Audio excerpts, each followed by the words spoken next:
삼성과 특검, 네, 오랫동안 취재해온 주준희 기자 연결해서 이재용 부회장의 뇌물공여재판 요약해서 좀 짚어보겠습니다. 준희 기자. 안녕하십니까. 네, 어색한 주준희 기자 연결됐습니다. 자, 네. 구속만기가 8월 27일이고, 통상 2주 후에 선고가 나오니까 대략 24, 25 선고가 되겠죠? 네.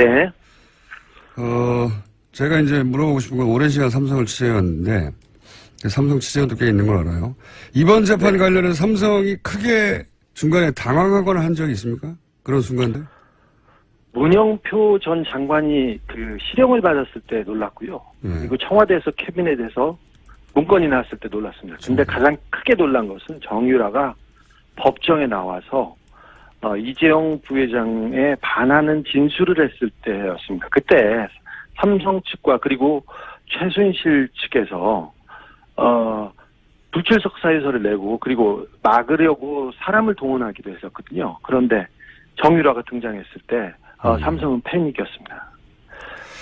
지난번 인터뷰 때 이제 정유라 얘기 나와서 하는 얘기인데 마지막 질문 중에 하나가 돈 문제하고 관련이 있냐고 했을 때 돈 문제와 관련이 있다고 해도 크게 이상할 것이 없다 이렇게 얘기를 했었는데 혹시 이후에 정유라가 왜 그때 나왔냐 혹은 뭐 돈 문제와 관련이 있느냐 없느냐 밝혀진 게 추가적으로 있습니까? 지금 최순실과 정유라가 연락을 끊고 있어요. 그리고 다른 관계도 이어지지 않고 있습니다. 그래서 지금 최순실, 정유라 그리고 장시호까지 모두 마유회를 가고 있다고 봐도 되는데요.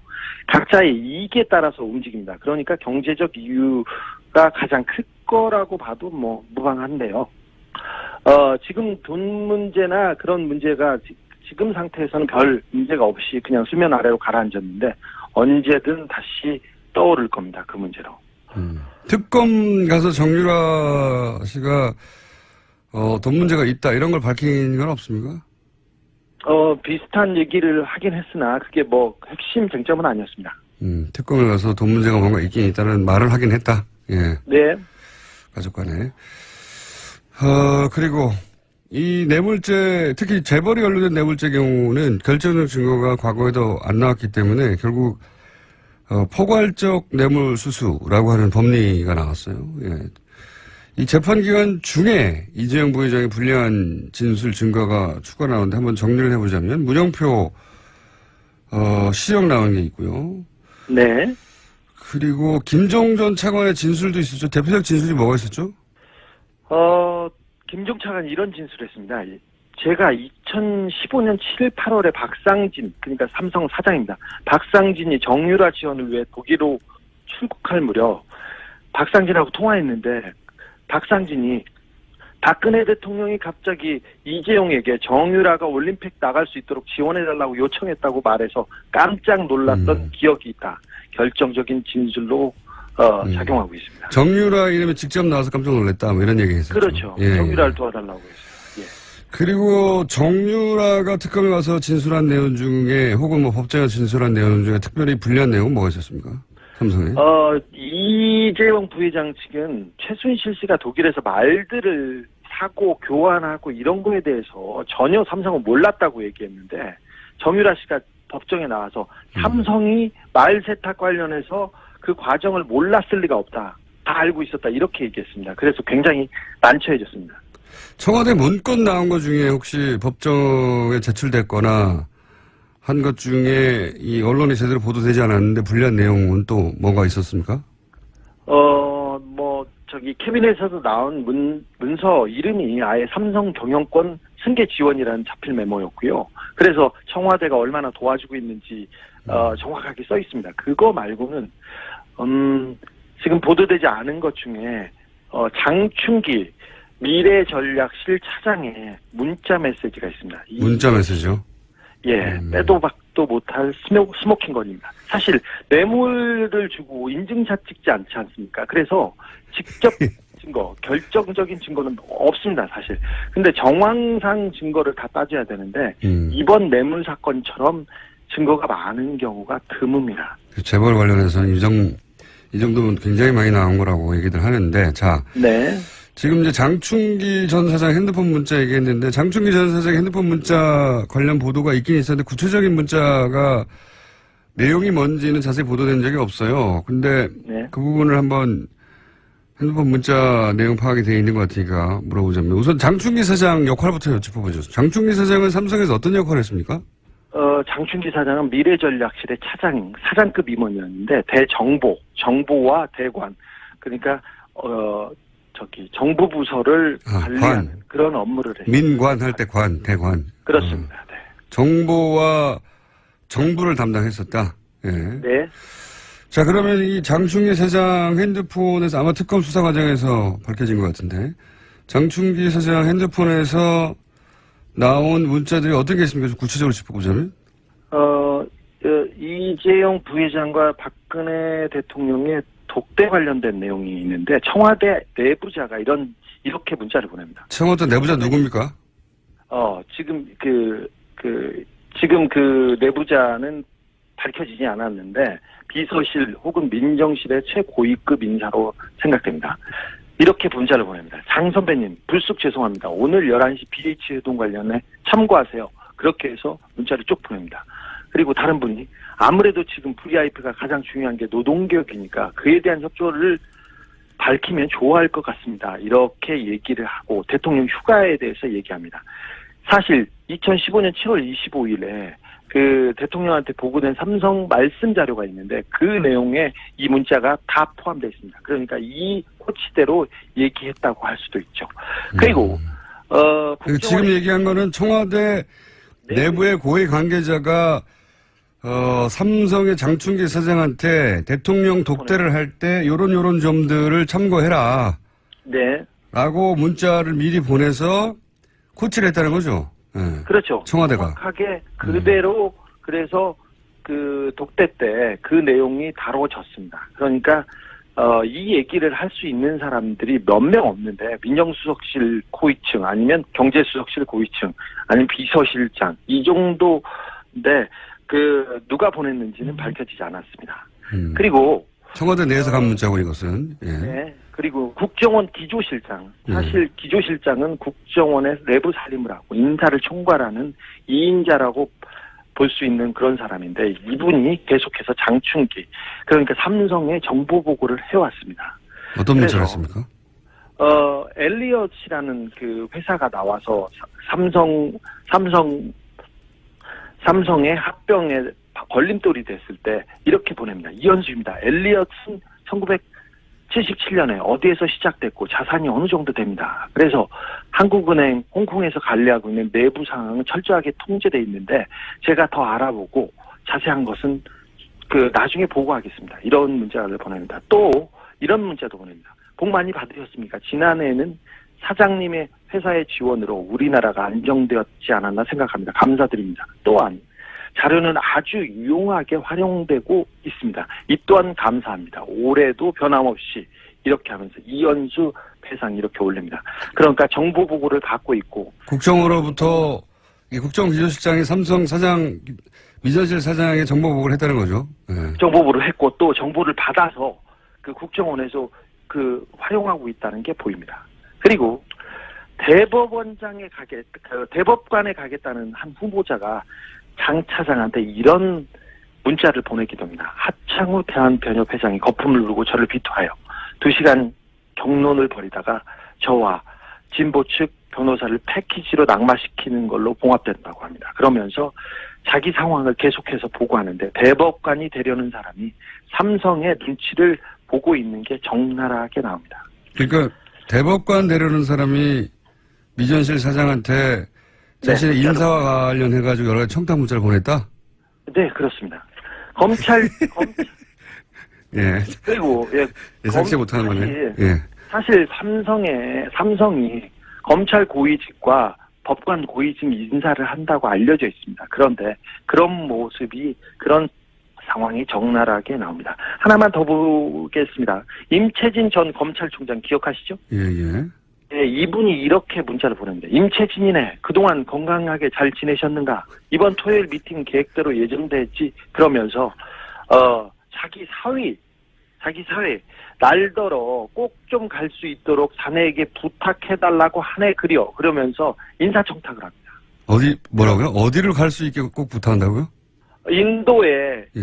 인도의 한 자리를 원합니다. 해외 근무를 원할 때 원래 원하는데 자기 사회에 인사청탁을 하는데 사위가 어디서 근무했는데요? 삼성에서 근무합니다. 아하. 삼성에서 근무합니다. 그리고 인사청탁을 하거나 청탁을 하는 게 이런 검찰 관에 있는 사람뿐만 아니라 매경도 이렇게 청탁을 하고 보고도 하는데 매경이요? 언론사요? 예. 네, 언론사 간부 매경의 간부가 이렇게 문자를 보냅니다. 존경하시는 실 차장님, 어제 감사했습니다. 면세점 관련해서는 땡땡땡과 상의해서 보고 매경이 어떻게 해야 삼성의 면세점 사업을 도와줄 수 있을지를 구체적으로 알려주셨으면 좋겠다고 합니다. 김땡땡 올림 매경의 고위 간부입니다. 매경의 고위 간부가 삼성에게 삼성을 위해서 어떻게 기사를 써야 할지를 알려달라고 삼성 미전실 사장한테 문자 보냈다는 거죠? 네, 그렇습니다. 최근에 대단하네요. 삼성 관련 재판에서 경제신문들 있지 않습니까? 머니투데이를 필두로 경제신문들이 다 나서서 재판이 불안하다. 이거 증거도 없다. 그러면서 계속해서 호도를 하고 여론 조성을 합니다. 예. 그걸 가지고 계속해서 법원을 압박하고 있는데 이게 다 이런 네트워크 때문에 그렇습니다. 그렇다고 추정됩니다. 예. 네네. 청와대에서 장충기 사장한테 민정수석실, 비서실장 모든 인사를 관여하는데 내부에서 그 인사 정보를 계속해서 보고하고 있었습니다. 삼성이 이 정도입니다. 그러면 삼성에서 이제 최순실의 존재를 몰랐다고 이제 주장하고 있지 않습니까? 그 영향력을 처음에 몰랐다가 나중에 알았다. 하는데 이 정도 영향력, 정보력이면 이 주장은 말이 안 되지 않나요? 몰랐다고 하는 건 말이 안 되죠. 사실 한화 김승현 회장의 아들이 특검에 나왔었죠. 그때 폭행 사건으로 구속되어 있었어요. 근데 김승현 회장의 아들은 승마 선수였고 정유라와 함께 금메달을 따기도 했죠. 아시안 게임에서. 그 사람이 아들이 특검에 불려와가지고 초밥이 먹고 싶다고 해서 초밥을 한 개 사줬습니다. 그러니까 그걸 먹고 최순실이 실세라는 것은 당시에 말똥 치우는 파키스탄 노동자들도 다 한다 이런 얘기도 했어요. 그러니까 말 타는 사람은 삼성을 몰랐을 수도 없죠. 그랬는데 미전실이 우리나라 정보를 파악해서 주물럭주물럭합니다. 청와대 정보나 국정원 정보보다 삼성 정보가 더 정확하다는 얘기가 세간에 있지 않습니까? 그래서 이런 얘기가 나오는 건데 미전실 사장의 영향력이 이 정도입니다. 그래서 우리 사회를 이렇게 주무르고 있습니다. 그래서 다 알고 있었어요. 사실 그리고 독일 프랑크푸르트에 삼성 유럽 본부가 있는데 거기에 있는 삼성 양혜경 사장이라는 분이 최순실의 뒤를 오래전부터 봐줬다고 여러 차례 증언이 나오고 있습니다. 그래서 삼성이 먼저 최순실의 존재를 알고 승마협회를 접수해서 이 최순실 뒤를 지원해야 된다. 최순실을 독점해야 된다. 하면서 먼저 움직였다고 보는 게 지금 상황에서는 훨씬 더 자연스럽다고 봅니다. 최순실을 독점해야 한다. 예. 혹시 이 특검은 이제 이런 문자나 지금 공개한 문자 몇 개 있지만 공개하지 않은 문자나 또는 여러 가지 정보가 더 많이 있을 텐데 특검이 수사를 하고 나서 이 삼성과 이재용 부회장에 대해서 뭐라고 표현합니까? 지금 최순실을 독점한다고 이야기하길래 내가 묻는 건데 특검을 법적인 걸 묻는 게 아니라 수사를 하면서 받은 인상 이런 게 있을 거 아닙니까? 네. 특검 검사들하고 특별히 최순실과 정유라를 취재했던 검사들 사이에 이런 얘기가 있어요. 특검 초기에는 박근혜가 대통령인 줄 알았는데 최순실이 대통령이었다 이렇게 생각했다. 그런데 막판에 삼성 수사를 해봤더니 우리나라의 대통령은 이재용이었고 장충기가 비서실장이었다 이렇게 얘기합니다. 그런 정도로 비유한다. 네. 삼성 뇌물 공여 사건에 관해서는 그렇다는 얘기죠. 네, 그렇습니다. 그러니까 삼성이 국가 권력과 대등하게 딜을 했다 이렇게 파악하나 보죠? 그렇죠. 사실상 삼성이 국가를 지배하고 있었고요. 우리 전체 사회를 주물렀다. 청와대도 국정원도 삼성 아래에 있었고 아래에 있거나 대등했고, 그 다음에 검찰과 법원에서 삼성한테 인사청탁을 합니다. 그냥 언론은 그냥 애완견 수준이었고요. 그걸 보면 우리나라가 삼성공화국이었구나. 알겠습니다. 네. 자각했다고. 삼성을 오래 취재하다 보니 인터뷰하면 점점 감정이 올라오는 것 같은데. 마지막 질문인데. 아니라 삼성을 제가 좀 정확하게 알고 있어요. 알겠어요. 다른 사람에 비해. 특검. 알잖아. 마지막 질문인데 특검이 몇 년 구형할 것 같아요? 얘기를 한번 해보세요. 오늘 구형할 것 같은데 어제 밤까지도 경론을 벌이면서 그 회의를 했습니다. 사실 이재용 부회장한테 적용된 혐의 중에 가장 핵심은 뇌물공여인데 뇌물공여는 법정형이 5년형 이하예요. 그러니까 큰 범죄는 아닙니다. 이재용 부회장이 다른 죄보다 말이죠. 그런데 가장 무거운 것은 재산을 국외로 도피한 혐의인데 50억 이상을 도피했으면 10년 이상 징역이 나와야 됩니다. 무기징역까지 선고할 수 있고요. 그 다음에 횡령죄도 지금 가볍지 않은데 50억 이상이기 때문에 무기 또는 5년 이상의 징역이 나와야 됩니다. 이 밖에 이재용 부회장이 국회에서 위증했죠. 1년 이상 징역입니다. 이걸 따져보면 세게 때리면 17년, 20년을 때릴 수 있고 약하다 하면 10년 정도 때릴 수 있는데 삼성을 지금까지 약하게 때려왔던 검찰의 관행을 그 전임자들을 어느 정도 고려해야 하기 때문에 저는 15년 예상합니다. 12년에서 15년 구형할 걸로. 알겠습니다. 2시 이후에 밝혀지겠죠. 오늘 여기까지 하겠습니다. 네. 감사합니다. 지금까지 시사인의 두진우 기자였습니다. 2년 전 종교인 과세 법안이 국회를 통과했었죠. 그런데 종교인들의 반발로 시행이 3년간 유예됐었습니다. 이제 시행을 4개월 앞두고 있는데 또다시 과세를 2년 더 유예하자 하는 법안이 발의돼서 이 문제 한번 짚어보려고 합니다. 이 분야 전문가를 스튜디오에 직접 모셨습니다. 시사평론가 김용민 씨입니다. 네, 안녕하십니까. 뉴스공장 차기 MC 김용민입니다. 여러분이 생각하시는 그 김용민 맞고요. 본인이 왜 이 종교인 과세 문제 전문가인지 스스로 일단 먼저 얘기해 주세요. 네, 사실은 제가 이제 종교 언론 쪽에 오랫동안 몸담았었고요. 그 안에서 특히 그 보수와 진보 양쪽에서 모두 다 그 매체 경험이 있기 때문에 뭐 하여튼 그런 경험도 있었고 또 제가 낸 박사학위 논문이 한국 개신교의 정교 분리 원칙에 기초한 한국 개신교 역사. 예. 정교 분리. 예. 정교 분리 문제와 관련해서는 또 제가 또 그거와 관련한 학위 논문도 냈었습니다. 부친이 목사님이시고. 그렇습니다. 예. 본인이 매주 예배를 인도하고 있습니다. 예. 그리고 또 현재 목사 후보생을 하고 있습니다. 목사 후보생. 예. 자, 그럼 이 문제를 한번 본격적으로 보겠습니다. 예. 그런 자격으로 이 문제를 이야기하러 왔는데 우선 이 종교인 과세를 특히 개신교가 네. 예. 왜냐하면 천주교에서는 이미 세금을 낸 지 오래됐어요. 그렇습니다. 예. 개신교가 반대하는 이유가 뭐냐? 간단하게 짚어주십시오. 예, 이 개신교 전부 반대하는 건 아니고요. 진보 개신교계 쪽에서는 납세의 의무를 왜 회피해야 하느냐? 예. 우리도 이제 납세하자. 가이사의 것은 가이사에게. 네, 그렇습니다. 이미 2000년 전 예, 세금을 내야 하느냐고 물었을 때 예, 예수께서 답하셨지 않습니까? 예. 가이사의 것은 가이사. 세금을 내라 이 말이죠. 예, 그렇습니다. 근데 왜 안 내냐 이거죠. 사실 겉만 보면 도저히 이해할 수가 없습니다.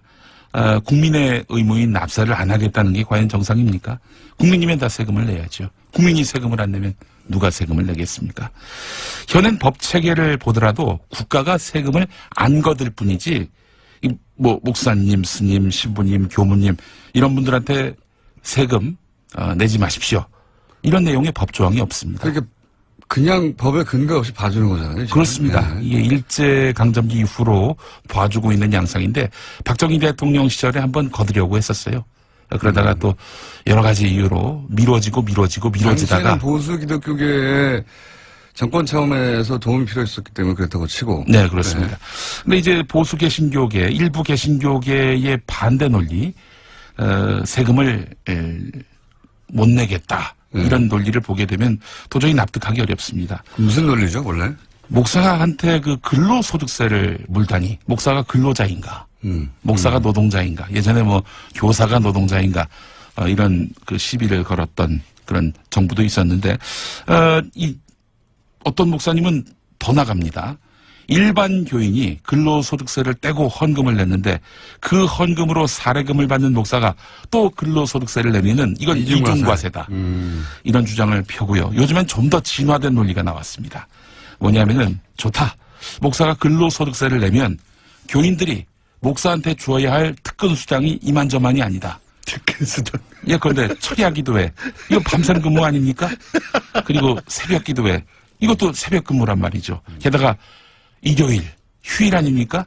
휴일 풀타임으로 뛰잖아요. 예, 이거 줄 거 다 주면은 교인들 등골 휜다. 이러면서 또 교인들을 두둔하는 그들의 입장을 대변하는 논리도 나오고 있습니다.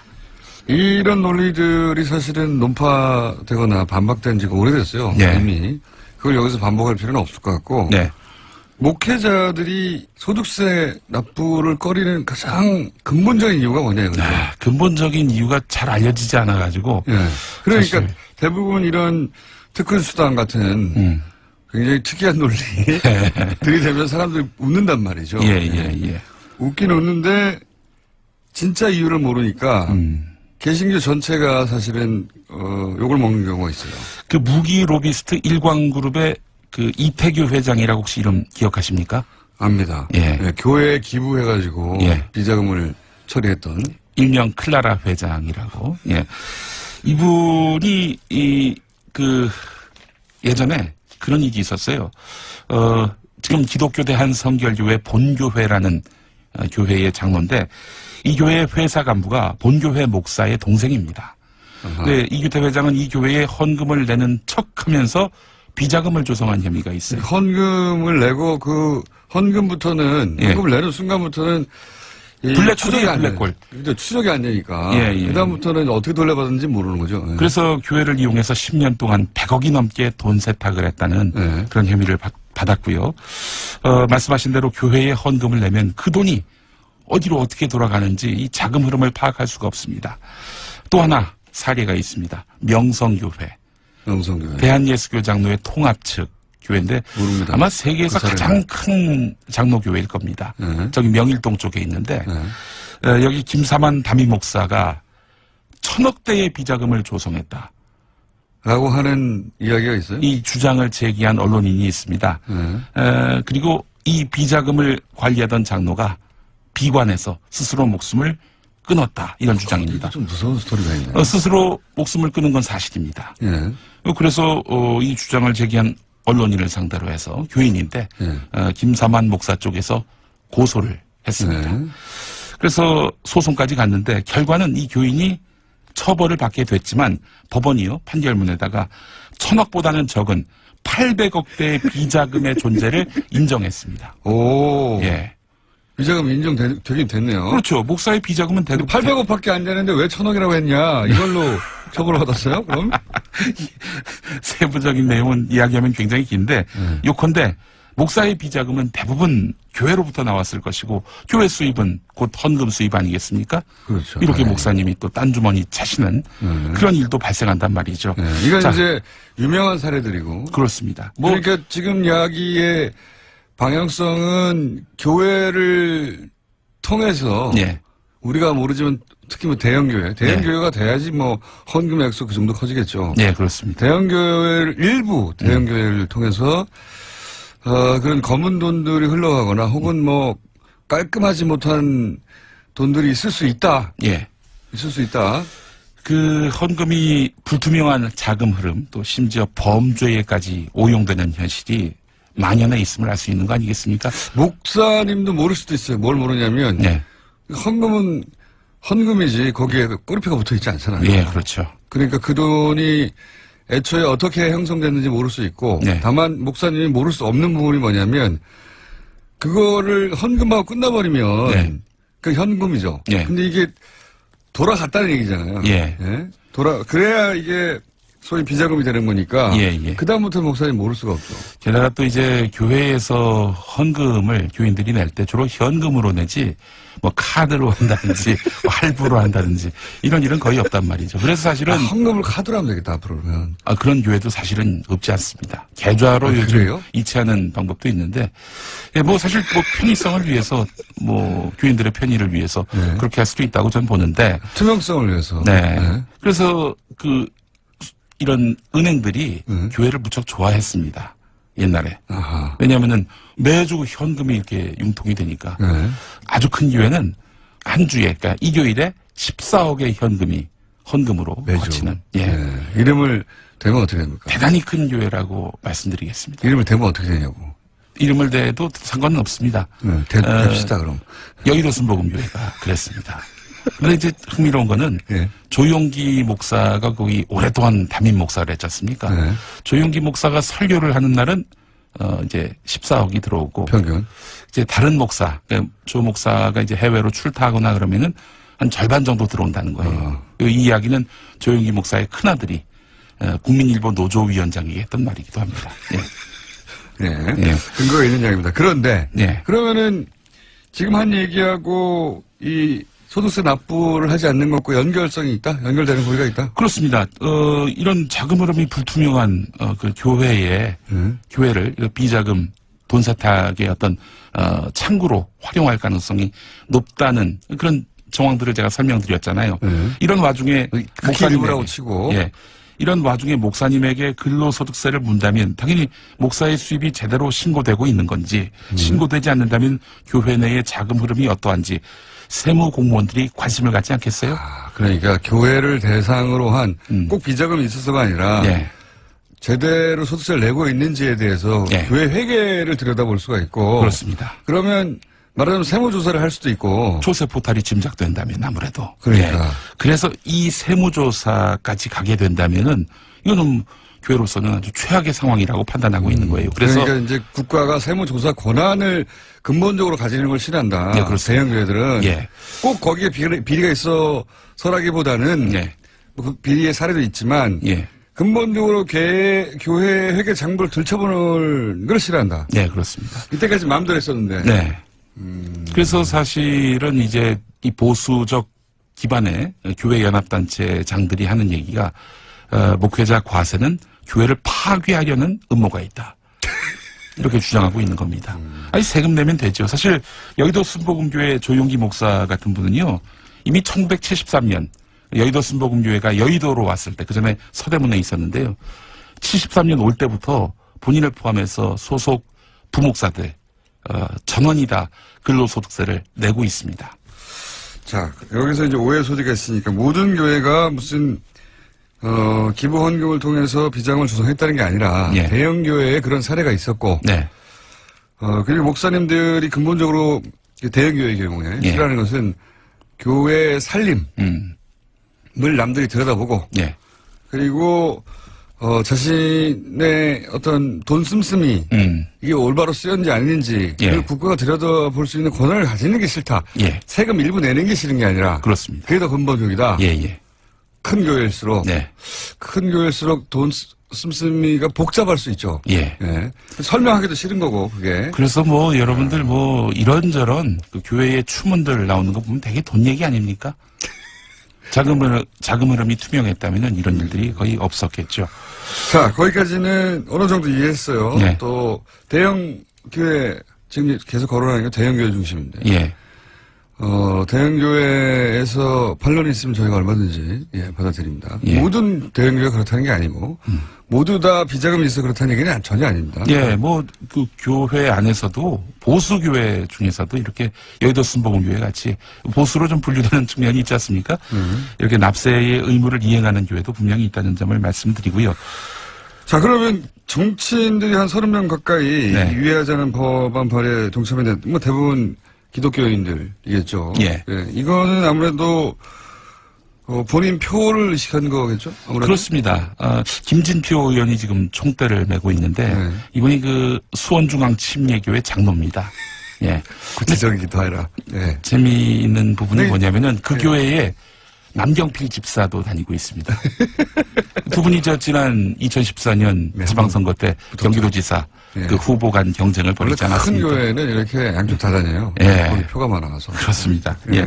예. 김진표 의원이 이제 사실은 굉장히 개신교계 입장을 대변해 왔던 총대를 맨 분이군요. 예, 그렇습니다. 지금 이분이 지금 문재인 정부의 인수위원회 위원장 격인 국정기획위원장을 맡았지 않았습니까?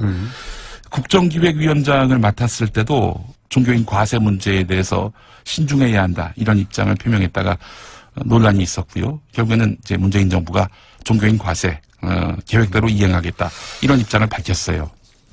그래서 이번에 국회의원으로서 시행 시기를 또 미루는 그런 법안을 제출한 거 아니겠습니까? 그러면서 이 법안 유예한 다음에 종교시설은 세무조사하지 못하게 하자는 그런 종교인 납세를 관리 감독할 교계단체를 따로 만들자. 예.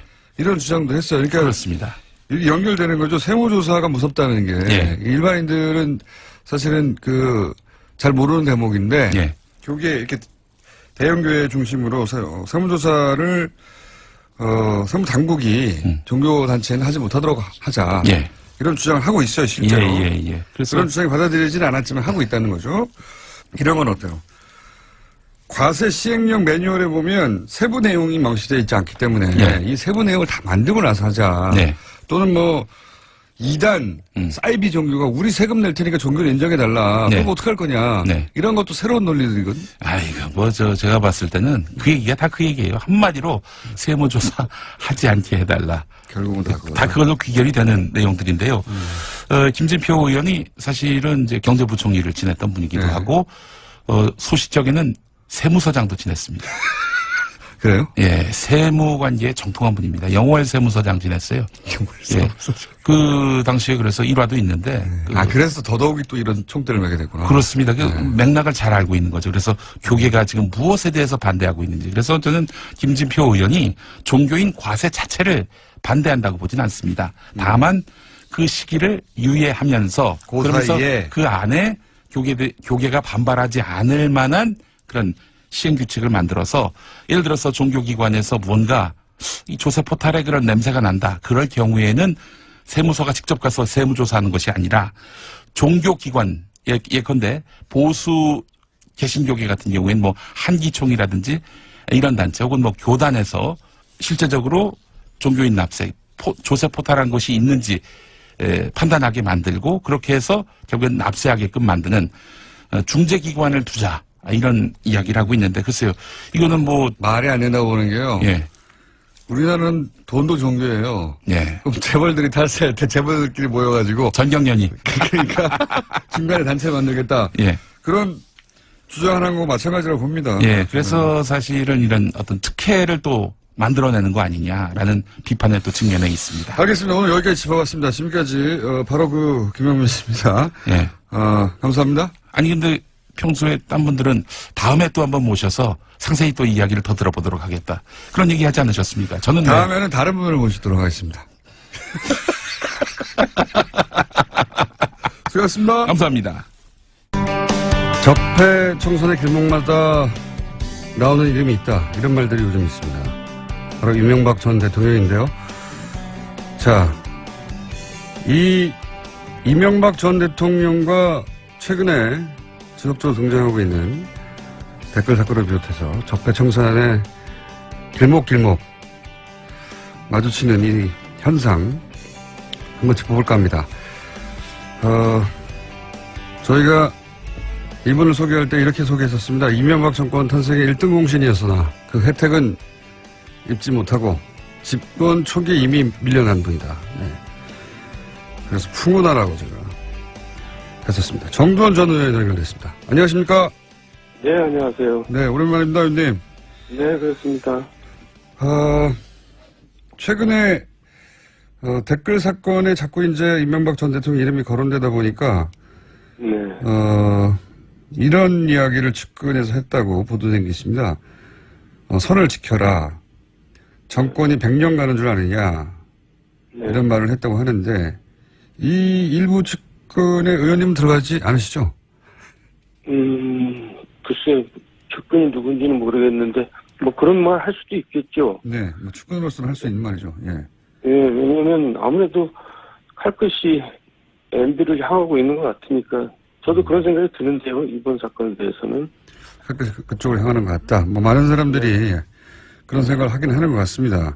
제가 이제 질문을 드린 이유는 정권 탄생의 1등 공신이라고 표현되고 그게 사실이긴 하지만 최근에 이명박 대통령과 가깝게 지내시거나 그러지는 않으시는 거죠? 물론이죠. 예. 마지막으로 만나신 게 언제입니까? 뭐 기억도 안 납니다. 그래서 그쪽 사정을 알면서도 또 어느 정도 객관거리가 있는 분으로 네. 생각하다 보니 의원님밖에 떠오르는 분이 없어서 저희가 모셨습니다. 네. 자, 이 댓글 사건만을 따로 놓고 보자면 결국 원세훈 전 국정원장의 작품인데 네. TBS 김종배 색다른 시선 출연해서 이런 말씀하셨어요. MB 운명은 결국 원세훈 전 국정원장에게 달려있다. 이게 어떤 의미인지 좀 설명해 주십시오. 그러니까 이제 그 선에서 끝났는지 네. 아니면 진짜 정권 차원에서 한 건지 이제 수사를 하지 않겠어요? 예. 그러면 원세훈 전 원장 입장에서도 그동안에 이제 형도 살았고 또 앞으로 또 살아야 되고 네. 이것까지 또 덧붙여주면 또 많이 살아야 되는데 이게 부담스럽겠죠. 그래서 조금 더 감하고 싶은 생각도 당연히 있을 거고요, 인간으로서.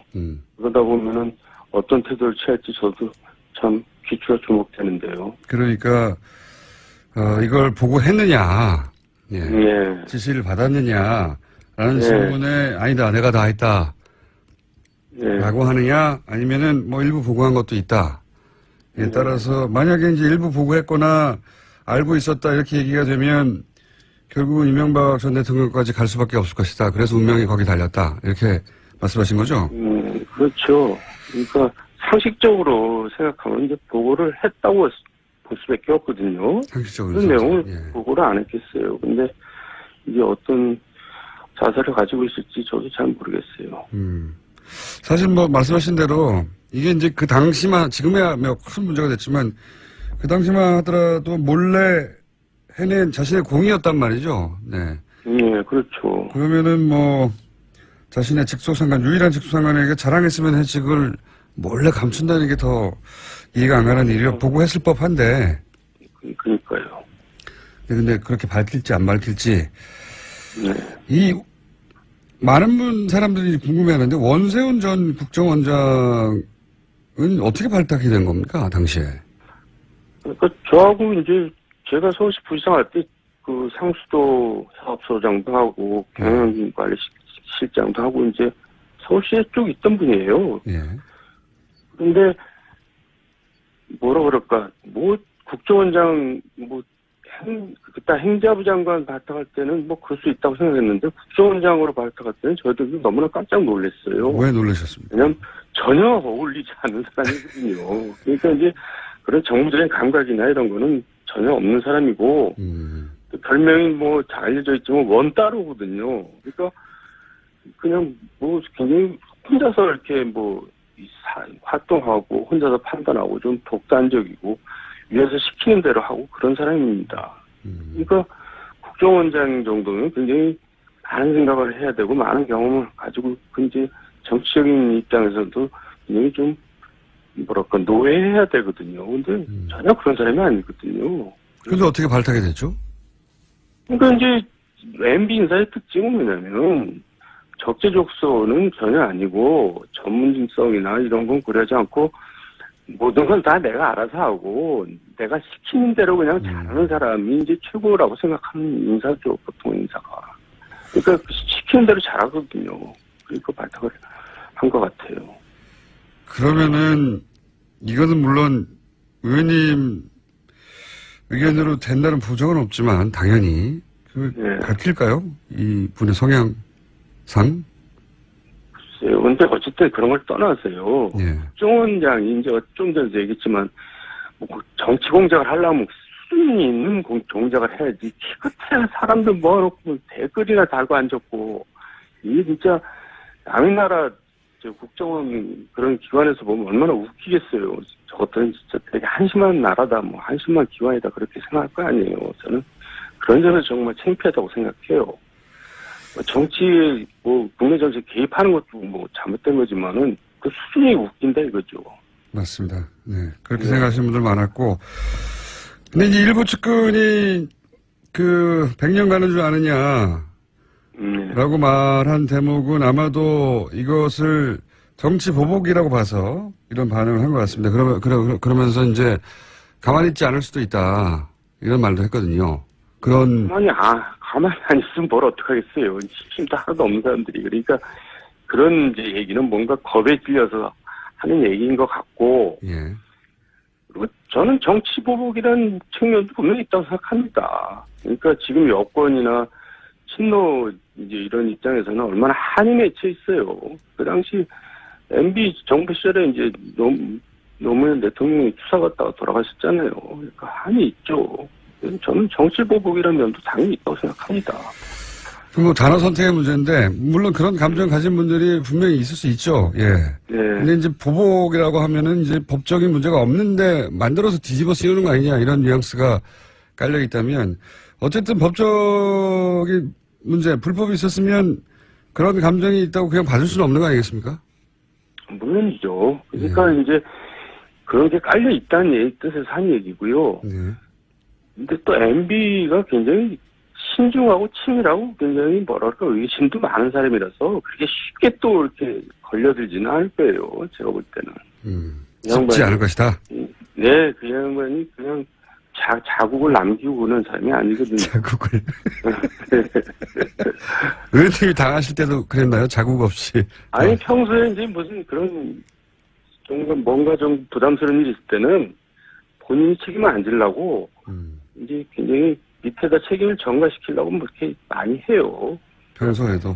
예, 그러니까 이제 뭐 그런 입장 곤란한 일 같은 게 벌어질 때는 뭐 이렇게 보고를 할 때 아무 얘기를 안 하고 뭐 알아서 하든지 말든지 뭐 이런 식으로 항상 이제 내가 언제 하라 그랬어? 이제 뭐 이런 거죠. 문제가 되고 나면 항상 그렇게. 저도 그런 거 많이 겪어봤기 때문에 아하. 이렇게 쉽게 이렇게 걸려들 것 같지는 않아요. 그렇다면 네. 뭐 아주 많은 사건들이 있습니다만 그리고 그 중에는 이명박 대통령 혹은 그 측근들은 아주 억울하다고 하는 사건도 있을 수 있는데 네. 이거는 아마 점점 진행될수록 석연치 않은 구속들이 많이 나올 것이다 이렇게 생각하시는 대목도 있어요. 예를 들어서 뭐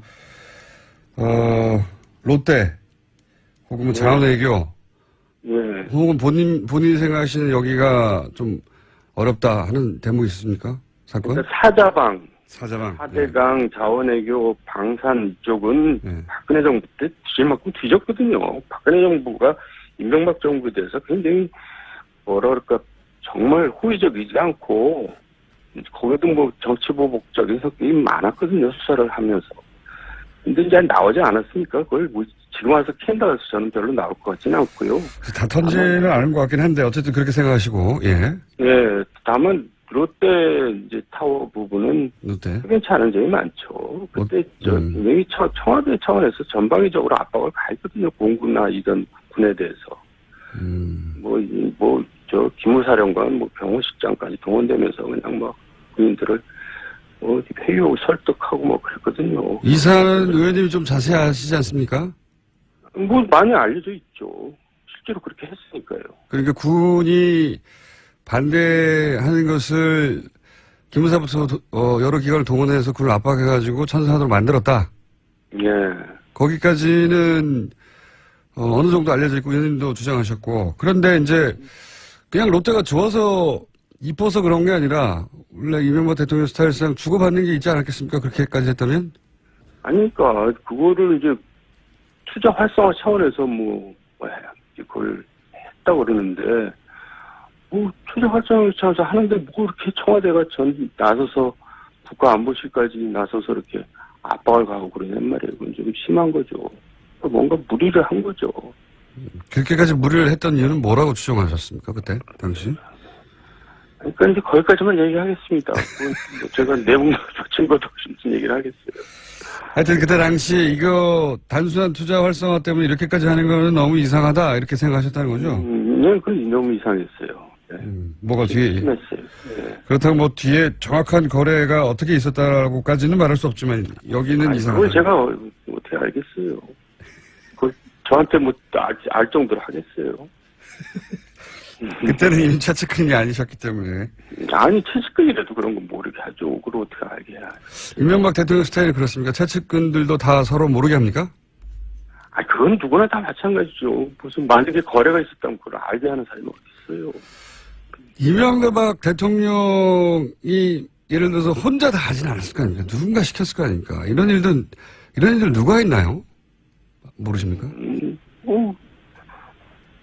짐작이 가는 사람이 있지만 그것도 제가 얘기할 수는 없죠. 짐작이 가는 사람이 있긴 있으시군요. 네. 그거는 저희 스튜디오에 나올 때 따로 한번 얘기해 주세요. 자, 제가 오늘 다음에 또 모시겠지만 이 사건의 네. 이 적폐청산 과정에서 계속 이름이 나올 것 같아서 오늘 적절하게 떨어져 계시지만 이명박 대통령의 스타일을 정확하게 알고 계신 분들 통해서 이제 어떻게 그쪽에서 반응할까 여쭤보고 싶어서 연결한 건데 논두렁식의 사건 같은 경우는 어떻게 생각하십니까? 이게 국정원 작품이라고 이인규 전 중수부장이 주장하고 미국에 최근에 가버렸는데. 네.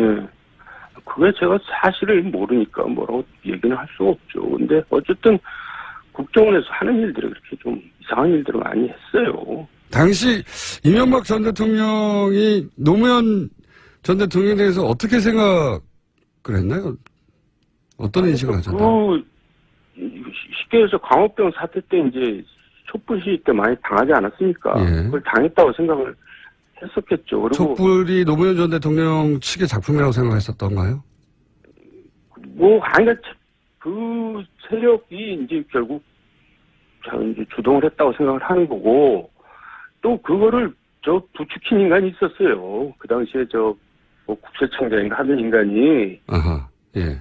이제 누굴 잡으려면 누가 어떻게 하면 된다. 이제 자기가 살아남으려고, 자기가 교체 위기가 의원님. 생기니까, 예. 3부에 5분만 더 하시죠. 네. 알겠습니다. 거기까지만 하죠. 3부에서 5분만 더 하겠습니다. 정도원 의원입니다. 네, 2부 인터뷰가 채 마무리되지 않아서 2부 이어서 정도원 의원과 잠시 인터뷰 나눠보겠습니다. 의원님, 이명박 전 대통령이 노무현 전 대통령에 대해서 어떻게 생각했느냐라는 질문에 대해서 당시 누구를 시켜서 누구에게 뭘 조사시키고 이렇게 얘기하다 이야기가 끊겼는데요. 좀 더 구체적으로 말씀하시면 어떤 내용입니까? 인터뷰하다가 다시 전화하는 경우는 처음이네요. 저는 가끔 합니다, 그렇게. 예. 하여간 그 당시에 이제 예. 소위 권력기관장이 있잖아요. 검찰총장, 경찰청장, 국세청장. 네. 국정원장까지 보통 그 권력기관장이라고 하는데, 이 국정원장 빼고 셋 중에서 네. 한 명만 남겨놓고 교체한다고 이제 그런 얘기가 이제 돌았어요. 네, 당시에. 그러니까 이제 누구 한 명이 살아남아야 되지 않겠어요. 네. 그러니까 이제 그 중에서 한 명이 이제 뭐 일을 벌린 것 같아요. 근데 그때 거기서 뭐 국세청에서 하여간 박연차 조사를 시작을 했거든요. 당시 한상용 그러니까 국세청장, 예. 그러니까 이제 한상열이라고 제가 딱 집어서 얘기는 못하고, 어쨌든 그래서 국세청장이라고 추정이 이제 저는 이제 되는 건데, 네. 거기서 이제 박연차 수사를 하면서 박연차를 잡으면은 노무현 대통령도 잡을 수 있다. 이제 그렇게 얘기를 했다는 거예요. 저도 전원으로 듣기에는. 전원으로 당시. 그래서 듣기에. 이제 수사가 시작됐다는 거죠. 그런 이야기를 당시 국세청장이 했다는 겁니까? 그런 얘기를? 예, 그러니까, 태광을 조사하면, 노무현 전 대통령을 잡을 수 있다는 얘기를 당시 국세청장이 했다는 전언을 들으신 거예요? 아니, 국세청장이 그런 말을 했다, 안 했다, 그런 게 아니라, 국세청이 이제 박연차 수사를 시작을 한 이유가, 근본적인 이유가 뭐 일반적인 수사가 아니라 그런 정적인 수사였다는 얘기가 돌았다는 거죠. 당시 박지원 의원의 주장이었는데, 당시 박지원 의원은 이명박 대통령의 친형인 이상득 당시 한나라당 의원이 국세청장을 통해서 태광에 대한 세무조사를 지시했다. 이런 주장이 있었거든요. 글쎄, 거기까지는 모르겠고요. 지시는 할 수 없을 거예요. 왜냐면 이상득 전 의장하고 부의장하고 박연차란다. 노건평 씨하고 또 이렇게 만났다는 설도 있거든요. 따로. 그러니까 뭐래 거래가 있었다는 설도 있거든요. 그러니까 그 이상득 자체가 그거를 지시를 하는 건 좀 이상한 거죠. 본인도 거기가 연루가 될 수도 있는데. 이상득 의원의 지시를 했는지 아닌지는 모르겠으나 여하간 네. 국세청장을 통해서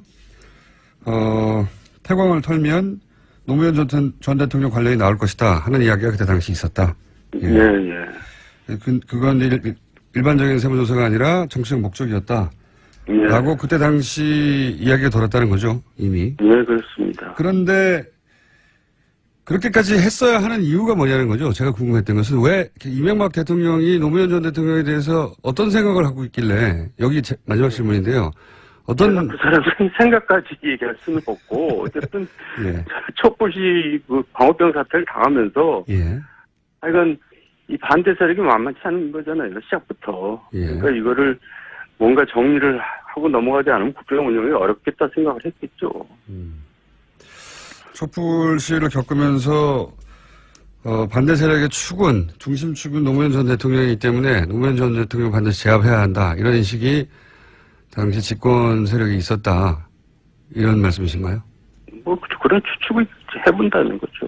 추측을. 그런 얘기를 그 당시에는 들으셨다는 거겠죠. 예. 알겠습니다. 오늘은 여기까지 하고요. 저희가 네, 그래요. 의원님 자주 모실 것 같은데 아까 혹시 누워서 인터뷰하신 건가요? 아니에요. 지금 아침 너무 일찍 일어나가지고. 예. 목소리가 잠겨서. 알겠습니다. 오늘 말씀 감사합니다. 네, 감사합니다. 지금까지 정두원 전 의원이었습니다. 안철수 전 대표의 당대표 출마 선언에 대한 국민의당 내부 반응 이상돈 의원 통해 들어보겠습니다. 국민의당 이상돈 의원 전화 연결되어 있습니다. 안녕하세요. 네, 안녕하십니까? 네, 여러 차례 저희가 인터뷰 요청드렸는데 오늘 회사 연결이 됐습니다. 네, 그렇습니다. 네. 다음에 꼭 스튜디오에 한번 나와주시고요. 반갑습니다. 어제 그 당대표 출마 반대하는 의원들과 함께 심야회동을 하셨다고 알고 있는데 어떤 이야기가 오갔습니까? 뭐 심야까지는 안 되고 밤 9시에 만나서 그런 얘기를 했습니다. 뭐 이미 보도에 나온 그대로입니다. 그대로고 안철수 전 대표가 당대표에 나와서는 안 된다. 하는 데에서 의견을 모았죠. 무엇보다 그 원인은 뭐냐.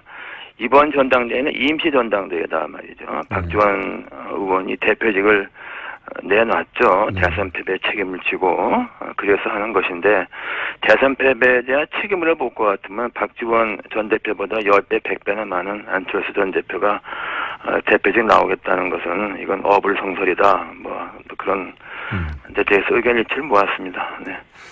지금 출마를 반대하시는 의원들이 당내에 몇 분이나 됩니까? 뭐 그 당직자들은 의견 표명, 공개적인 표명은 이제 삼가하게 있지만은 뭐 포함은 뭐 그 절반을 훌쩍 넘는다고 보고 있습니다. 당 전체를 보자면 절반 넘는다. 의원들 중에 거꾸로 그러면 출마를 찬성하시는 분도 있습니까?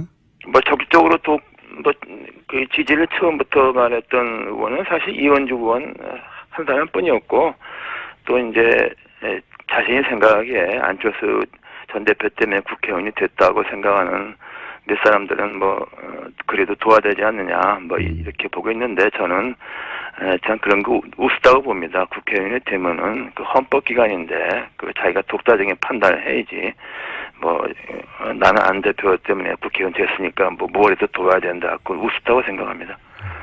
이게 이제 80년대 외국 사례긴 한데 선거 낙선의 충격이 가족 중 일원이 사망했을 때 충격이 범간다 이런 연구가 있거든요. 그러니까 낙선 충격이 대단하다는 건데 저는 이제 이 전체 최근의 상황 중에 가장 이상한 대목이 안철수 전 대표는 그런 충격이 거의 없는 것처럼 보이거든요. 의원님이 보시기에 어떻습니까? 네, 충격이 거의 없죠. 거의 없는 게 아주 없죠. 대선 끝나고 나서 뭐 하루 이틀 후에 자기가 다음에 대통령 선거 나오면 50% 넘는 득표를 된다고 그러지 않았습니까? 네, 그런 말 했죠. 네, 그 정상적이 아니라는 걸 보여주는 거죠. 이런 말, 노사모 같은 조직이 없어 패배했다거나 뭐 결선 투표제가 도입됐더라면 이번에 본인 일이 했을 수도 있다 이런 발언도 했어요. 그러니까 본인 대선 패배의 원인을 본인이 아니라 다른 데서 찾는 걸 보니까 대선의 패배를 있는 그대로 받아들이지 못하고 있는 걸까요? 그게 이제 어떤 언론이 쓴 대로 인지 부조화다 이렇게 얘기를 하는데 좀 상식에 벗어난 거죠. 그래도 안철수 전 대표가 국민들한테 좀 남아있는 좋은 이미지가 뭐 깨끗한 정치를 상징한다든가 뭐 겸손함 이런 게 있었는데 그런 건 다 없어졌고 남아있는 것은 인지 부조화, 터무니없는 나르시즘, 뭐 이런 거밖에 남아있지 않는 것 같습니다. 불행한 일입니다. 안철수 전 대표가 이제 출마 명부로 내세운 것 중에 하나가 109명의 원외위원장들의 강력한 요구가 있었다. 근데 이제 여기도 잡음이 좀 있어요. 본인은 당대표 출마 지지 선언을 해서 서명한 게 아니다. 이런 위원장들도 있는데 이 사태 파악이 됐나요? 전후 사정이?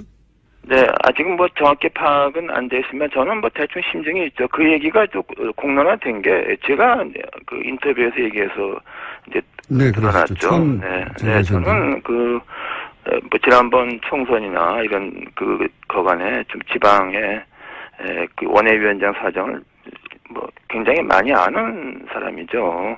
100명씩 나올 수가 없습니다. 그리고 저도 뭐 확실하지만 대충 뭐 심증 가는 부분이 있죠. 그리고 어떻게 심증이 가십니까? 왜? 대표가 뭐 이제 그거는 허수다. 뭐 이렇게 좀 공개적으로 반박을 했죠. 네. 심증이 가신다는 거는 그러니까 서명을 하긴 했는데 당대표 출마하라고 서명한 게 아니라는 겁니까? 아니면 서명 자체가 서명까지 한 건 아니고 뭐 동의를 했다고 그러는데 그 동의도 정확한 것 같지 않고 그 109명의 명단을 발표해야 되지 않습니까? 못하고 있지 않습니까? 그리고 109명의 숫자가 나올 수가 없습니다. 숫자도 가장이고 명단도 네, 없다. 그러니까 뭐 그 제보 조작 사건이 재판이죠. 그 정도까지 보시는군요. 그러니까 109명이나 숫자도 불려졌고 서명도 없었고 명단도 없다. 명단을 발표하지 못하고 있지 않습니까? 뭐 정치하는 사람이 자기 이름을 들었냐고 의견을 내죠. 네. 그렇죠. 원외위원장 3명 정도. 네, 원외위원장도 정치인 아닙니까? 네. 그렇죠. 국회의원이 되려고 하는 분들인데요. 그렇죠. 동교동계는 어떻습니까? 처음에 탈당하겠다고 했다가 잘못은 안철수 전 대표가 했으니 자신들이 탈당할 게 아니라 출당시키겠다 이런 발언이 보도됐었는데 이게 출당이 가능한 겁니까? 당은 당구상? 당원 당에서는 출당은 어렵다고 봐야죠. 그 상징적인 그런 의지를 표명한 거다. 상징성이 있다는 것이죠. 그 정도로 격앙돼 있다. 무엇보다도 이번 대세의 패배를 국민의당이 호남당이기 때문에 패배했다. 뭐 이런 얘기가 나오고 있지 않습니까요? 제가 보기에는 안철수 전 대표가 그나마 대통령 선거 나가게 된 것은 그 박지원 전 대표 때문이죠. 1년 동안 박지원 전 대표가 안 대표를 전폭적으로 밀어서 대선까지 간 거 아닙니까? 이건 어떻습니까? 지금 이제 물론 이것도 다 분석인데 언론들이 잘 이해가 안 가니까 이런저런 분석을 내놓습니다. 그러니까 당을 이제 호남 의원들이 다 장악을 해버리면 본인의 안철수 전 대표 본인의 입지가 사라질 것 같아서 그래서 출마했다 이런 분석이 있는데요. 뭐 그런 해석도 가능하다고 보는데요. 사실은 뭐 안철수 전 대표의 입지가 지금 뭐 앞으로 있겠습니까? 솔직히 말씀드려서 이제 뭐 지난번 대선 토론 때 이미 다 드러났지 않습니까? 이미. 저는 그렇게 봅니다. 굉장히 야박하게 평가하시는군요. 그럼 이런 표현들은 어떻습니까? 극중주의라든가 뭐 전기 충격에 의해서 당이 지금 주목을 다시 받고 있다든가 또 뭐 안중근 의사를 비한다든가. 아니, 그거 좀 뭐 표현 같은 거 예. 뭐 이렇게 신경 쓸 필요가 없습니다. 뭐 좀 심하게 말하면은 혹시 뭐 영어 단어에 뭐 불시시라는 영어 단어 있지 않습니까? 그 정도밖에 안 되는 거고 그게 뭐 비중을 둘 필요가 없습니다. 말이 안 되는 얘기죠. 네. 굉장히 화가 나신 것 같은데 그러면 진짜 이유는 뭘까요? 이제 국민의당 소멸 때문에 나왔다. 뭐 호남 의원들에 대한 당 장악을 우려했기 때문이다. 지방선거에서 공천권을 쓰려고 한다. 뭐 등등 이제 이해가 안 가니까 여러 언론이 여러 방식으로 이유를 분석하고 있는데 의원님이 보시기에는 진짜 이유가 뭐라고 보십니까? 그냥 진짜 이유는 이해가 안 되는 거죠. 그 어떤 언론이 뭐 이른바 인지 부조화증에 빠졌다. 뭐 그게 정확한 분석이라고 봐야 되는 거죠. 뭐 그거 외에는 답이 없습니다. 대통령 선거 끝나고 나서 그 다음 날 내가 다음에 나가면 50% 넘어도 된다고 말하는 사람은 그 이해가 됩니까? 그 이해 안 됩니다. 제가 대통령 선거 지난번 끝나고 2012년 그해 가을에 문재인 대통령이 저하고 한 2번 저녁을 초대한 적이 있는데 제가 느끼기에 그 10월 달인데 불구하고 문재인 대통령은 그 당시 대선 후유증에 아직 그 굉장히 가위 눌린 같은 상태에 있는 걸 제가 느꼈어요. 그게 정상입니다. 그렇죠. 그런 과정을 거쳐야 다음에 정치적으로 재개하는 거죠.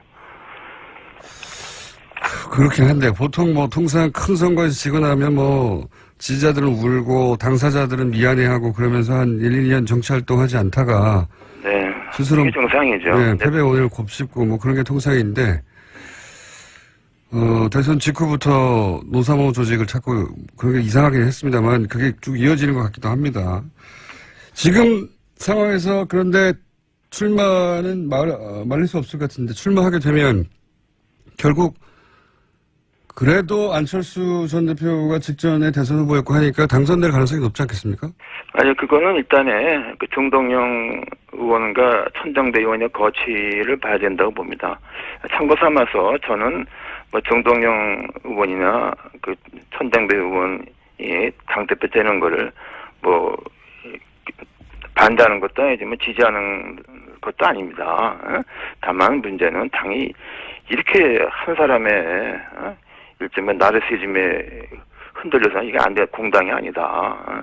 이런 생각이고요. 그래서 일단은 그 정동영 의원과 천정배 의원이 오늘 내일 며칠 동안에 그 두 사람의 결심을 일단 봐야 됩니다. 그건 누가 말할 수 없고 본인의 결심이죠. 과연 단일화를 나갈 것인가, 단일화를 말씀하시는 무산시킬 것인가, 단일화할 것인가, 뭐 이걸 저간 그 두 사람의 결심을 봐야 됩니다. 네. 그 말씀은 그러면 두 분 중에 한 사람으로 단일화되면 안철수 전 대표하고 대결구도가 섰을 때 그 단일화된 혹은 뭐 남은 한 사람을 지지 선언할 수도 있다 이런 말씀이시네요? 아니 저는 뭐 지지 선언 저 개인은 뭐 지지 선언을 떠나서 전 기본적으로 당이 이렇게 해서는 안 된다. 헌법기관이 국회의원 헌법기관인데 40명이 있는 그 집단이 이런 게 도대체 이게 상식에 어긋나는 일이죠. 하여튼 저는 그래서 어떤 원칙적인 입장에서 말씀드리는 건 이제 말하는 겁니다. 지지 선언까지는 아니더라도 누군가를 지지한다기보다는 안철수 전 대표 당선은 안 된다는 낙마 선언을 하신 건가요? 그러니까 말하자면? 낙마 선언 반대 선언이죠. 반대선언. 반대죠. 그래서는 안 된다. 그리고 이 모든 책임 있는 사람이 뭐 의사로 나서는 거죠. 그건 얘기가 안 되죠. 그런 소위 이제 낙마 선언 혹은 뭐 반대 선언을 할 의원분들이 당내에 많습니까? 아니 그런 게 지금 말씀드렸잖아요. 거기 인식을 같이 하고 있는 분이 절반 이상이 된다. 절반 이상입니다. 다만 이제 지금 주요 당직을 맡고 있기 때문에 공개적인 말은 삼가고 있는 것이죠. 네. 의원님이 직접 출마하시는 건 어떻습니까? 글쎄요, 저는 뭐 그건 생각해 본 적이 없습니다. 그 뭐 도와주시겠어요? 그건 무슨 그런 제가 엉뚱한 말씀을 저한테 하시네요. 의원님 출마하시면 굉장히 신선할 것 같은데. 네. 글쎄요, 뭐 되게 신선할 것 같지 않은데요. 저도 뭐 오늘 여기까지 하고요. 저희가 다음에 스튜디오 직접 모시겠습니다. 오늘 말씀 감사합니다. 네, 감사합니다. 네, 지금까지 국민의당 이상돈 의원이었습니다. 제임스 본드의 주제곡입니다. 상암동 본드. 국정원 고위 간부 출신으로 국정원 댓글 사건을 세상에 처음으로 폭로한 김상홍 씨 오늘도 나오셨습니다. 안녕하십니까? 안녕하십니까, 김상홍입니다. 이 댓글 사건을 처음으로 폭로하셨는데 5년이 지나서 이제 드디어 국정원 내 TF에서 이 댓글과 관련된 정보 일부가 저는 일부라고 부르네. 네, 일부가 이제 구체적으로 흘러나오기 시작했습니다. 네. 네. 그래서 처음으로 궁금한 것이, 댓글 팀이 30개다. 네. 그리고 3,500명이다. 이런 식의 이제 첫 보도가 있었습니까? 근데 그 보도가 이제 기자들이 보도해서 TF에서는 정확하지는 않다. 아직도 진행 중이고 30개 팀에 3,500명만 있었다는 건 아니다. 그런 식으로 얘기를 하긴 했는데 우선 30개 팀밖에 없었을까요? 훨씬 더 있었다고 보여져요. 그러니까 지금 국정원에서 발표한 것은 30개 팀에 3,500개 아이디, 그러니까 3,500명이 아니고 3,500개 아이디. 정확하게 말하면 아이디입니까? 예. 근데 이제 30개 팀은 이제 고구마 줄기가 이제 모습을 드러냈다. 그래서 저는 국정원에서 특수활동비로 쓸 수 있는 돈이 약 4,900억 정도로 알려져 있는데 4,900억이요. 뭐 1년에 30억쯤을 쓴 걸로 보인다. 이렇게 지금 보도되긴 했어요. 예, 너무 적다. 이거밖에 안 썼을까. 그러니까요. 국가적 사안이었는데 거의. 그렇죠. 예. 그 이명박 정권에서 정권적인 사안이었잖아요. 원장이 계속 관심을 보이고. 보수 정권 재창출이라는 커다란 그 목표를 가지고 했는데 뭐 특수활동비에 10분의 1만 써도 약 500억쯤 되는데 아마 300개쯤 팀이 되지 않았을까. 그러니까 우리 300개요? 그러면 민간인들이 일반인들이 이 다단계 업체를 해도 금방 숫자를 확보해 나갈 수 있는데 맞습니다. 전문가들이 했는데 30개 팀으로 그쳤겠습니까? 저는 이제 조금 꼬리를 드러냈다. 출발선에 서실 뿐이지. 예. 300개 이상이라고 해야 그래야 말이 되는 거지. 30개는 그렇죠. 말이 안 되는 거다. 그렇지만 국정원 직원들이 직접 관리할 수 있는 팀이 한계라는 게 있지 않습니까? 저희들이 원래 대략 한 20개 정도는 개인이 한 사람이요? 예, 직원 한 명이 한 20개 정도의 협조망을 관리를 할 수 있어요. 그러면 이걸 지금 심리정보국 직원만 한 게 아니니까. 그렇죠. 심리정보국 직원이 했던 게 지금 파악된 게 30개 팀이라고 보는 것 같고. 그럼 거꾸로 얘기하면은 두 사람이면 커버가 가능하다는 그렇죠. 거예요? 그리고 이제 30개 정도는 그렇죠. 더군다나 심리정보국 같은 경우는 협조망을 관리하는데 익숙한 직원들이 아니에요.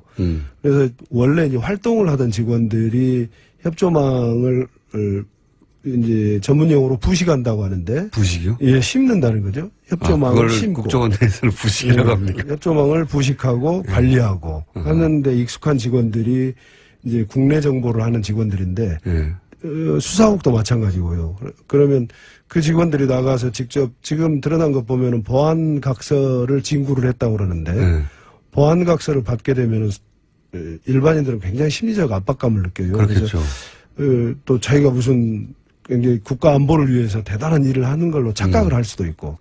그래서 그러다 보니까 이제 그 국내 정보하는 쪽, 그다음에 안보 수사, 대공 수사하는 쪽에서는 또 다른 팀들이 많이 있을 거다. 그래서 지금 드러난 것은 정말 국정원 개혁위원회에서 발표한 것은 커다란 성과인데 앞으로 더 드러날 것을 보면은 참 가슴 아프지만 흥미진진하다.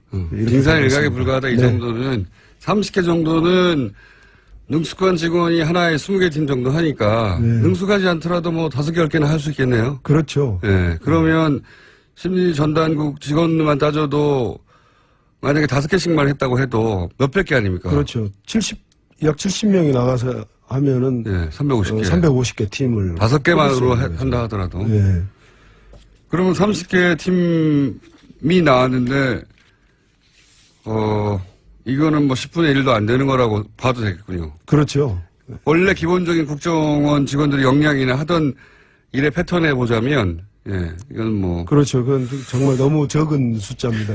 3,500개 하니까 굉장히 커 보이고 그동안에 없던 얘기라서 그러니까요. 많아 보이는데, 국정원의 역량이나 그다음에 온라인상에 떠도는 내용들을 보면은 과연 3,500개 아이디쯤으로 했을까? 10분의 1도 안 된다고 보신다. 그리고 국정원 활동비가 지금 한 달에 2억 5천 썼다고 하는데 너무 적다고 계속 저희도 생각하고 있었거든요. 그렇죠. 네. 너무 적은 돈이죠. 너무 적은 돈이죠. 예. 네.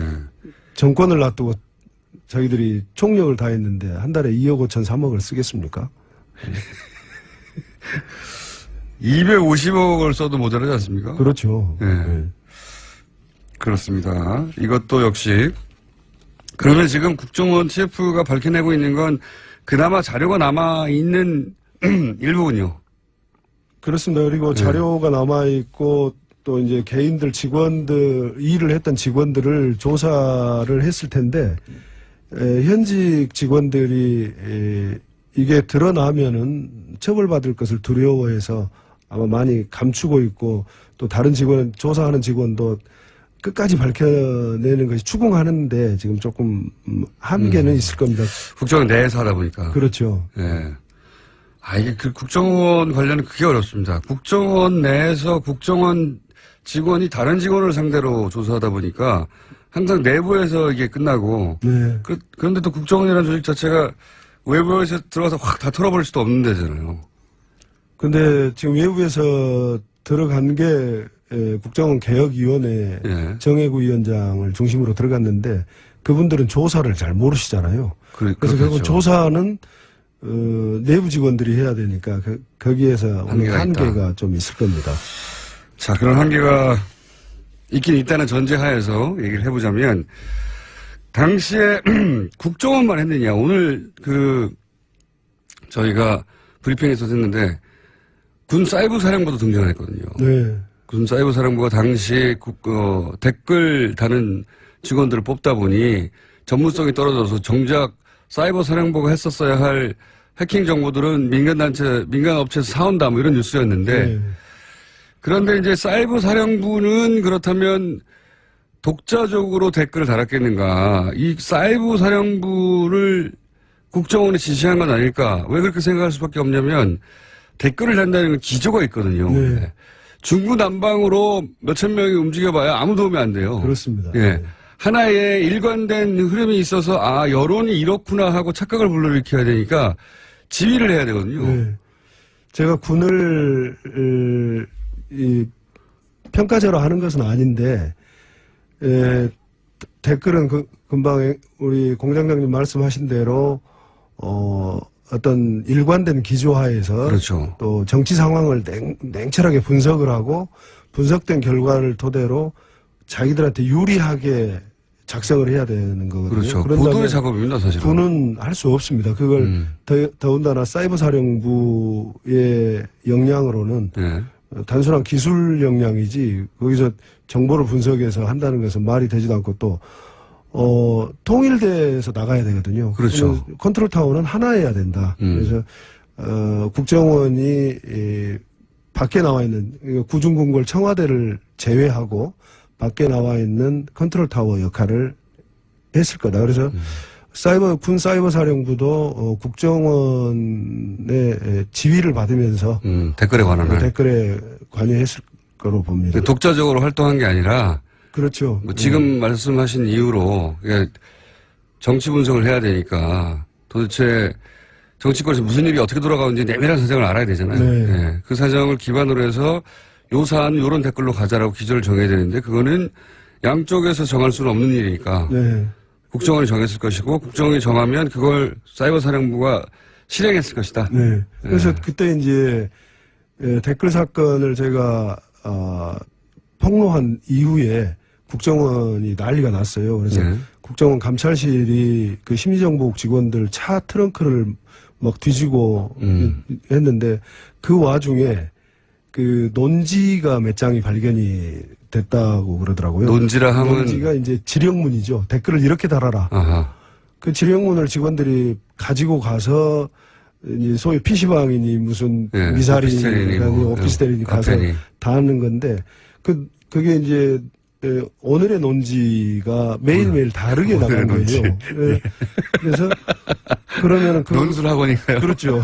그래서 그런 걸 군 사이버 사령부에도 똑같은 형태로 가서 달렸을 거다. 사람을 놔두고 교육을 시킬 수 있는 건 아니잖아요. 그래서 논지를 제공해 주면은 거의 유사하게 다 달렸기 때문에. 그러니까요. 예, 그래서 그때 직원을 논지를 휴대하고 나가던 직원을 조사를 해서 했는데 경고 처분에 그쳤다라고 그때 들었었어요. 그렇게 해서 실제 구체적으로 달린 댓글, 저도 사실 기억하는 것들이 많이 있는데, 예를 들어서, 이게 야당 비판 아니면 정부 찬양이거든요. 네. 딱 두 가지입니다. 두 가지인데, 중간중간에 이제 지역 감정을 자극하거나, 네. 북한에 대해서 공격하거나 그런 게 있긴 하지만, 주로 야당 비판, 정부 찬양인데, 혹시 이것은 국정원 댓글 작업이 틀림없는데, 그때는 사람들이 몰랐을 테지만, 구체적으로 이런 것은 댓글 작업이었다라고 지금 말씀해 줄 수 있는 사례가 없습니까? 사례? 원세훈 원장이 2009년 2월에 취임한 이후에 이제 본격적으로 네. 자기가 말하는 대남 심리전 댓글 작업이 시작이 됐는데 처음에는 정부 홍보로 시작을 했던 것 같아요. 홍보로 처음에는. 그래서 네. 이건 이제 홍보 정도가 좀 지나쳐서 2010년도 보면은 이제 기억하실지 모르겠는데 오늘의 유머라는 사이트에 네네. 왕 시리즈라고 게재가 됐었어요. 왕 시리즈가 신영웅 시대 그래서 당시 이명박을 무슨 버스왕 버스 문제를 해결했다 해서 버스왕이라는 모양이에요. 또 철도왕은 철도 특이하게 1부부터 7부까지 했었어요. 그래서 그때 철도 파업 철도 파업을 본인이 해결했다는 거예요. 모든 걸 결국은 난관에 봉착한 여러 가지 문제를 이명박이라는 영웅이 해결했다. 그래서 좀 약간은 우스꽝스러우면서도 국민들 마음속에 슬그머니 스며들게 하는 그런 전략으로. 근데 그걸 보면은 굉장히 분석이 현 상황에 대한 분석이 정확하게 되어 있고 구성도 아주 기승전 이명박으로 되어 있는 국정원이 아니고는 할 수 없는. 그러면 왕 시리즈가 뭐가 있습니까? 굉장히 많았죠. 버스왕, 철도왕, 버스왕, 치안왕, 본인이 또 외교를 잘했다 외교왕, 또 구출했다 해서 구출왕. 구출왕은 뭡니까? 무슨 어디 갇혀 있는 것을 본인이 구출했다는 거예요. 또 심지어는 치안왕은 어디에 무슨 경찰에서 해결하지 못하는 것을 본인이 나서서 질책을 하고 했더니 출동해서 질책하고 그 문제가 해결되고 이런 정말 웃지 못할. 초반에는 그러니까 정권 찬양을 해야 되는데 일반적인 방식으로 기사를 통해서 하는 것은 별개이고 온라인상에서 작업을 하려면 약간 유머스럽게 약간 이렇게 희화하면서도 그 안에 내용은 굉장히 구체적으로 이 모든 게 다 이명박 대통령의 은공이다. 그렇죠. 업적이다. 왕이다. 왕이죠. 그래서 왕 시리즈를 국정원에서 누군가 개발해가지고 그거를 인터넷 게시판에 막 뿌린 거군요. 무척 많이 돌아다녔어요. 심지어 무슨 I love soccer라는 그런. 전혀 다른 축구 동호회인데. 그러니까 취미로 들어가는데도 전부 했고. 이게 정치 커뮤니티에만 돌아다니는 게 아니라는 거죠. 그렇죠. 전방위로 다. 그걸 한 사람이나 그걸 보고를 받았을 텐데 보고받은 이명박 씨나 참 수준이 비슷했던 것 같아요.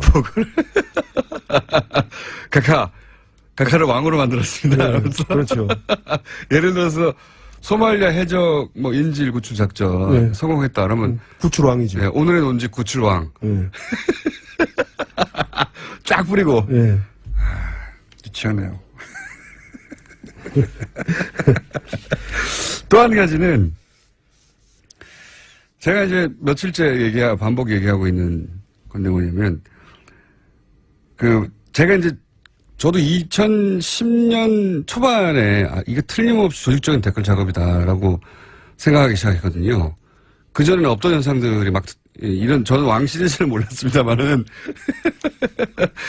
지나치게 적극적으로 물론 이명박 정권을 응원하는 사람들도 있었고 비판하는 사람도 있었지만 응원하는 사람들이 이렇게까지 조직적으로 대규모로 갑자기 등장했다는 게 이상했고, 이상했을 뿐만 아니라 댓글을 대는 양태도, 예를 들면 제가 이제 그때부터 이건 보수 기독교 교단이나 혹은 조금 더 작은 단위에서 특정 교회나 혹은 뭐 그런 개입이 있지 않고서는 이런 일이 있을 수 없다고 생각했던 게, 예를 들면 아이디들이 다 원래 이제 아이디를 많이 만들다 보면 단어에 한계가 오잖아요. 그러다 보니까 자기가 익숙한 단어로 만들 수밖에 없거든요. 어느 시점 가면. 근데 거기 보면 골고다의 언덕이니 개신교, 뭐 꼭 골고다 언덕이 개신교만 정된다고 할 수는 없지만 딱 보면 이게 하늘 정원 뭐 하여튼 개신교 관련된 기독교적인 단어들이다. 아이디가 하는 게 한눈에도 보이는. 근데 자기들이 들킬 거라고 생각 안 했던지 아이디를 만들 때는 그런 아이디를 만들어서 작업하는 걸 제가 많이 봤거든요. 예, 이명박 정부의 인사의 기조가 고소영이었잖아요. 고소영. 고려대, 소망교회, 영남. 그 중에 이제 한 축을 차지했던 게 소망교회. 이제 다시 말해 보수 기독교계가 동원이 가능한 인사에서 소망교회 출신들이 많이 등용이 되다 보니까 애국심으로 이렇게 포장을 할 수가 있었죠. 그래서 국정원과 보수 기독교계가 연결되는 그 정점에는 이명박이 있는 거죠. 오히려 이명박을 매개로 해서 국정원과 보수 기독교계가 협업할 수 있는. 협업한 것이 사실이군요. 할 수 있었다고 봐요, 저는. 그때는 분위기가 전부 다 우리 무슨 이명박 장로님은 무슨 서울시도 하늘에 봉헌하고 막 그랬었잖아요. 그렇죠. 그래서 충분히 가능한 얘기다 그렇게 보입니다. 또 한 가지는 제가 또 평소에 가지던 궁금증인데, 보수 동객들 있지 않습니까? 네. 보수 단체들을 지원한다는 얘기가 나오는데, 그 활동 내용을 보면 저 사람은 저 정보를 국정원을 통해서 얻지 않았을까 하는 뭐랄까요, 개인이 그냥 인터넷에서 글을 쓰고 하는 것으로는 얻을 수 없는 정보를 기반으로 얘기를 한다. 이런 생각을 하게 하는 사람들이 꽤 있었어요. 있었죠. 네. 아시죠? 그렇죠. 그분들 모 선생님 또 정모 여사님인가 그분도 있고, 근데 그분들도 국정원으로부터 정보를 또는 직접 받든지 그렇지 않으면은 한번 돌려받든지 하고 단체를 전부 지원을 국정원에서 많이 보수 단체를 했기 때문에 개인들이 활동을 하면서도 보수를 표방하고 하면서는 나는 왜 지원해주지 않느냐라고 하면서 지원받았을 거로 저는 생각을 하고 있습니다. 추정하신다고요? 네. 이 대목에 대해서는 저희가 반론권을 보장합니다. 예. 그렇게 추정하신다. 그러니까 굳이 딱 누굴 집어서 말하지 않더라도 흔히 이제 보수 동격으로 알려진 분들 중에 필터 중에서 활동하는 분도 많죠. 그분들도 측면 지원이나 그런 지원 받았을 개연성이 있다고 보시는 거예요? 충분히 개연성이 있다고 봅니다. 만약에 이 댓글 부대가 이명박 정부에서 이렇게 돌아갔다면, 만약에가 아니라 돌아갔죠. 박근혜 정부로 이어졌을까요? 이어졌죠. 온라인상의 인프라가 다 깔려 있는데 그걸 정보기관이 더군다나 자칭 애국심으로 똘똘 뭉쳤던 남재준 원장이 포기했겠습니까? 그리고 댓글은 똑같은 형태로 똑같은 논조로 보다 더 강화된 형태로 온라인상에 달려 있었잖아요. 그렇죠. 그러면 그 인프라가 그대로 작동을 했다고 봐야죠. 근데 심리 전단, 그러니까 국정원 내부에서 이런 일을 했다가 크게 되었으니까 국정원이 방식을 바꾸지 않았을까요? 방식은 이제 내부에서 주도하는 형태보다는 그때 좀 시끄럽게 됐으니까 심리정보국이 직접 움직이기보다는 외부로 지금 드러난 그 30개 팀, 3,500개 아이디 이런 식으로 철저하게 외부로 용역을 조사하는 형태를 띄었을 것 같아요. 저도 그렇게 추정하고 있는데.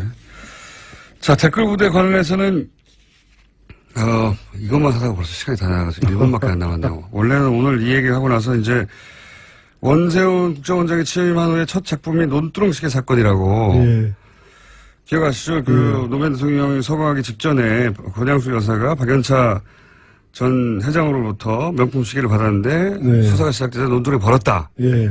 라고 하는 것이 당시로는 검찰이 흘린 정보다 예. 했었는데 이제 최근에 당시 수사검사가 아니다. 이인기 부장인가요? 예. 네, 이인규.